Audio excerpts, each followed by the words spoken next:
All right, ready to dive into Twyla Tharp's The Collaborative Habit. I know they're looking to really understand this whole collaboration thing. Well, let me tell you, Thart's book is, it's really something, she doesn't just throw the word collaboration around like it's, some magic solution. Right, right. It's more than just a buzzword these days. Way more. She calls it a collaborative habit, and she argues it's becoming, like, ingrained in how we work, how we create. Interesting. So we're talking about everything from, like, those massive political campaigns? Oh, yeah, absolutely. All the way to, well, would you believe it, Frappuccinos? Wait, Frappuccino, seriously? Yeah. Starbucks, they actually crowdsource ideas for new flavors from their own customers. Wow, that's pretty amazing. So even a coffee giant like Starbucks sees the value in, like, collective wisdom, I guess you could say. Exactly. And then you've got companies like Dell incorporating customer feedback directly into product designs. Okay, so it's happening everywhere. But why? Why is this collaboration thing so essential? Okay, so this is where Tharp gets really, really insightful collaboration. It's not just about splitting up the work, right? It's about sparking something way bigger. So it's not just about efficiency. No, it's about amplifying that creativity. I see, I see. Think about the Wright brothers building that first airplane. They weren't just dividing tasks, right? They were feeding off each other's ideas. Yeah, pushing each other further. Exactly. To solve problems in ways that neither of them could have done alone. That's what you call the magic of true collaboration. I'm starting to get it. But how do we actually make it work?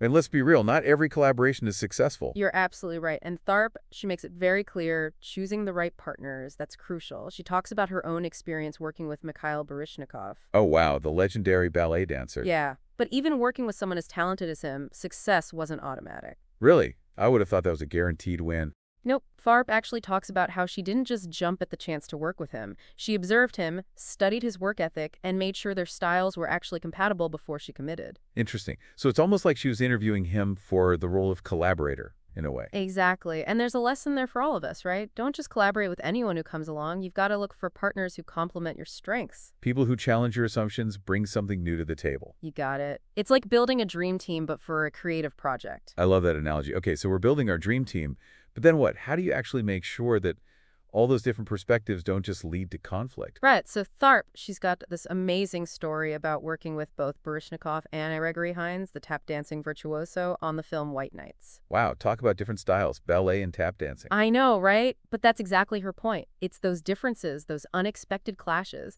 that can actually lead to the most innovative and exciting results.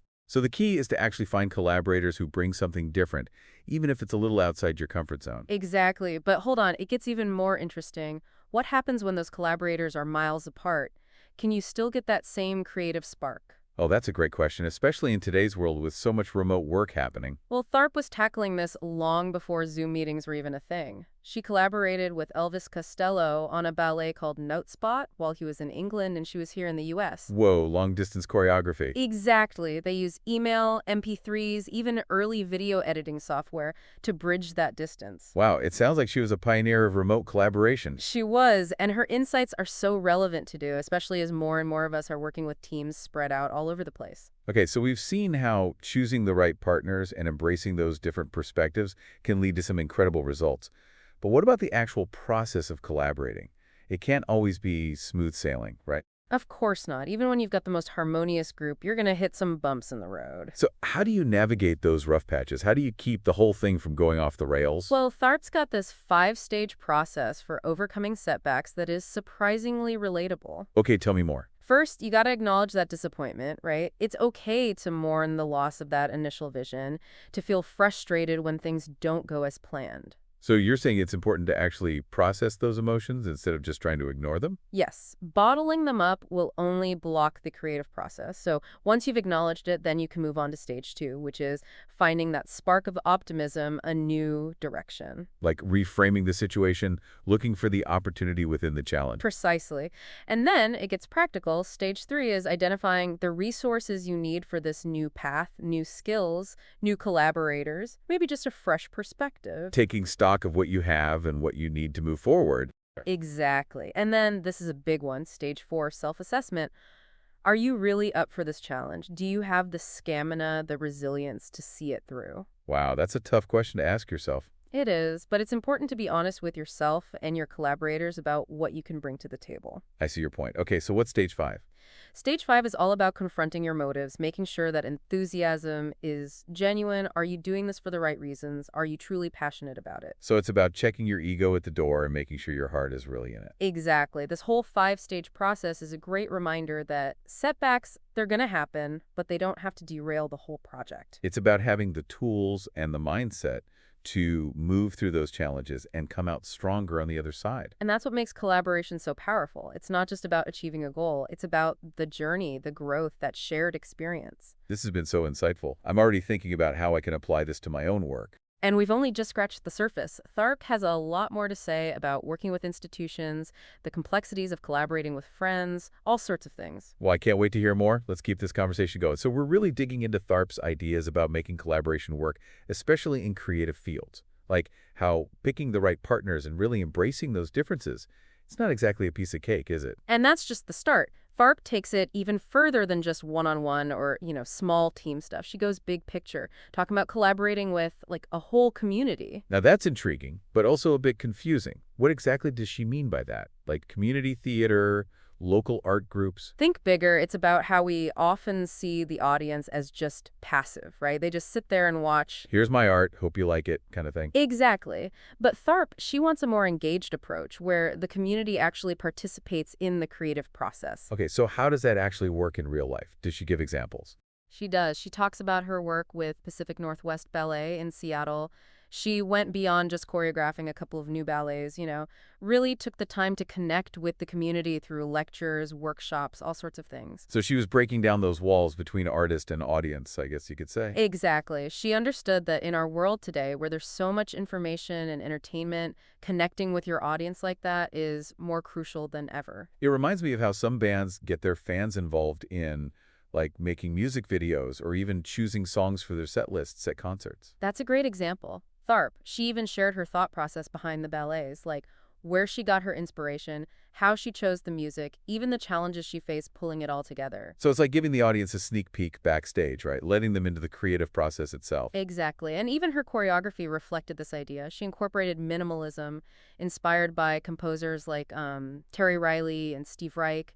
And the set design, too, was almost like a metaphor for those constraints that artists often feel. So she was adding all these layers of meaning, creating this really thought-provoking experience for the audience. She was, and get this, she even connects her work to Tolstoy's views on art. Remember how he believed good art should promote a sense of, brotherhood and connection? Yeah, Tolstoy, big on unity and empathy. I remember that from college. Right. So Tharp, she's doing something similar here, but through dance and music sparking conversations, challenging assumptions, and creating that feeling of a shared experience. It's amazing how she weaves all these things together, music, dance, philosophy. It's like this whole tapestry of creativity. And importantly, she emphasizes treating the audience with respect. She trusts their intelligence and invites them to actually collaborate in the experience. Kind of like how some stand-up comedians involve the audience, making them part of the joke. Exactly. They get that laughter is often more powerful when it's shared, when the audience feels like they're in on it. So the more you invite people in, the more impactful the experience becomes for everyone involved. That's a great way to put it. So whether you're a choreographer, a musician, a comedian, or even an entrepreneur, that community collaboration, it's essential for creating something truly meaningful, something that resonates. This whole idea of community collaboration, it's really eye-opening. It makes you realize your work doesn't just exist in a vacuum, right? There's a larger context. Exactly. And engaging with your audience can make both the process and the final product so much richer. Okay, but let's shift gears a bit. We've talked about individual collaborations, even community engagement. But what about those big, sometimes kind of intimidating institutions? Ah, yes, those behemoths. They can really make or break a project. And Fark has a lot to say about them, right? Especially with her, decades-long relationship with American Ballet Theater. You got it. Over 30 years, she's been working with them through different leaders, different generations of dancers, you name it. Talk about a masterclass in navigating those institutional complexities. What did she learn from all that? First thing, she really emphasizes understanding the history, the culture of the institution. It's about respecting traditions, but also, pushing for innovation, keeping things fresh. Finding that balance between honoring the past and paving the way for the future? Sounds like a tough act. It is, and she really stresses patience change in those institutions. It rarely happens overnight, right? It takes persistence, strategic communication, and a willingness to work within the system. So less about bulldozing your way through and more about being a smart diplomat. Exactly. Tharp actually had to adapt her whole choreographic process to fit with ABT structure, breaking down the ballets into smaller chunks that could be rehearsed separately. Speaks to her flexibility, her ability to find creative solutions within those limitations. But I imagine it wasn't all sunshine and roses, even for someone with her experience. Oh, definitely not. She talks about the challenges: dancer injuries, scheduling nightmares, managing expectations, not to mention those inevitable internal politics. Sounds like a recipe for disaster almost. It can be, but even with all that, she highlights the incredible dedication, the resilience of those dancers and the staff. Wow, they were all in it together. That's really inspiring. It is. She even tells the story about a dress rehearsal where it seemed like everything that could go wrong did go wrong. Oh no, I can only imagine. But the team had pulled together, rallied, and ended up delivering a spectacular opening night performance. Talk about pulling it off. That must have felt amazing. It's a reminder that even in the toughest collaborations, people often rise to the occasion when it really matters. It's like that saying, the strength of the team is each individual member, and the strength of each member is the team. Exactly. Tharp talks about how in those high-pressure moments, the choreographer becomes more than just the creator of the steps.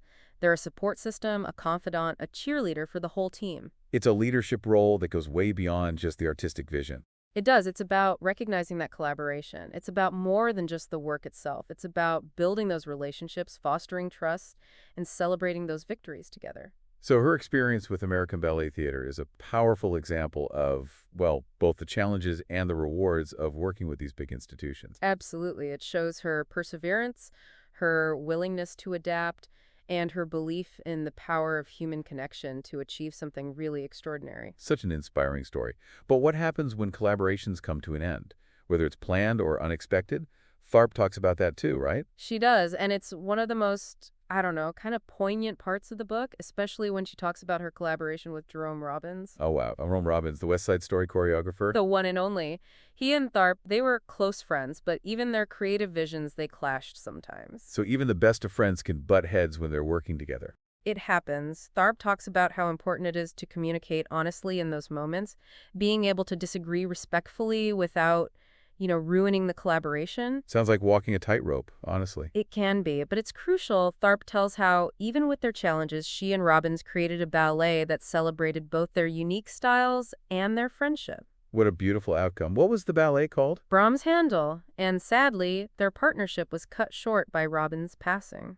Oh, that's so sad. It was, but Tharp reflects on that bittersweet legacy, how Brahms' Handel became a way to honor Robbins and share their vision with the world. It's a beautiful testament to the power of art and how collaborations can have an impact that lasts even beyond the creator's lifetimes. Absolutely. And her experience working with friends is both like a cautionary tale and incredibly inspiring. You've got to be careful, for sure. She acknowledges the risks, but she also celebrates the joy and fulfillment of sharing that creative journey with someone you trust, someone you admire. It reminds us that the most meaningful collaborations, they often go beyond the work itself, forging these bonds that really enrich our lives. Couldn't agree more. But let's be real, not every collaboration is meant to be. Or at least, not Forever. Tharp talks about that too, right? She does. That's interesting. Yeah, with the same honesty and insight she brings to everything else. She talks about recognizing when it's time to move on, when a partnership has run its course, or when those creative differences just become too much. Even the best collaborations have a natural ebb and flow, I guess a beginning, a middle, and sometimes an end. Exactly. She uses the example of the Garneri Quartet, this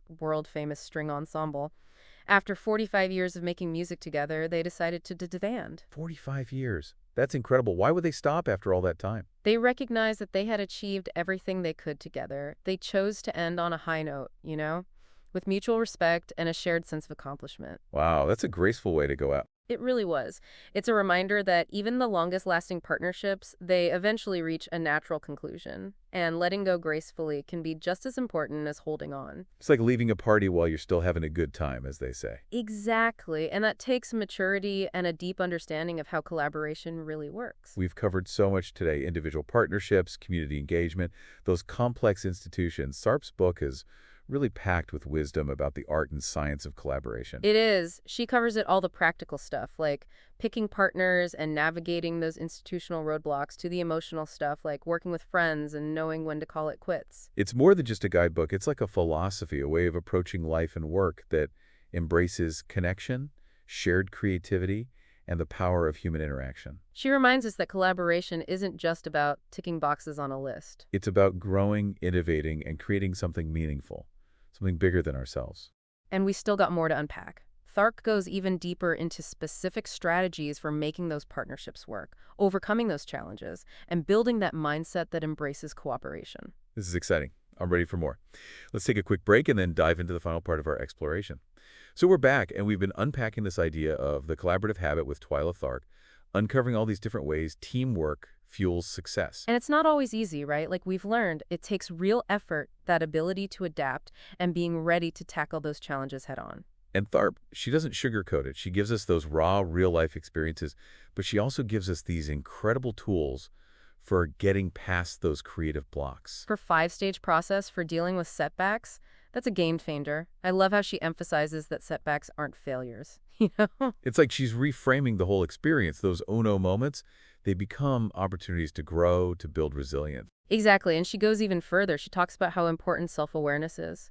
Really knowing your strengths, but also your limitations, before you even start collaborating. It's like checking in with yourself, making sure you're bringing your A game. Right, and being honest about why you're doing it. Is it real passion driving this, or is it ego, ambition taking over? Making sure your heart's in it, that you're on the same page as your collaborators. Her insights are so relevant these days, especially with so much remote work and everything getting more global. Yeah, teamwork's become essential, not just for creative stuff, but for tackling those big challenges that need all sorts of different perspectives. But Thurp reminds us that collaboration isn't just about achieving those external goals, it's also about personal growth, how you transform through the process. It's like stepping outside your own little bubble, seeing things through new lenses, challenging those assumptions you didn't even know you had. Exactly, and realizing that when we combine what each of us is good at, the result is something way more powerful than we could have imagined on our own.